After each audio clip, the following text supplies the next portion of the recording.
तुरीच्या सोल्याची आमटी किंवा भाजी आमची तर फेवरेट आहे आणि तुमची नक्की सांगायला विसरू नका. तर कशी करायची चला बघू.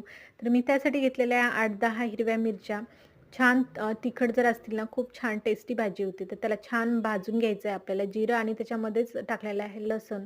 त्याला आपल्याला मिक्सरमधून बारीक पेस्ट करायची. तुरीचे दाणेसुद्धा धुवून स्वच्छ भाजून घेतलेले आहेत आणि याचीसुद्धा आपल्याला पेस्ट करून घ्यायची आहे. भरपूर अशी कोथिंबीर घालायची आहे आपल्याला मिक्सरच्या पॉटमध्ये. मस्त छान कलर येतो. तर एका कढईमध्ये भरपूर असं तेल टाकलेलं आहे मी. जिरं, मोहरी टाकायची आहे. त्याच्यामध्येच टाकायचा आहे आपल्याला ठेचा जो आपण काढला होता तो. टोमॅटो टाकायचा, हळद टाकायची, छान फ्राय होऊ द्यायचं. मस्त वरून द्यायचं आपल्याला झणझणीत अशी फोडणी. तर इथे मी टाकलेली आहे पेस्ट जी आपण काढली होती तुरीच्या दाण्याची.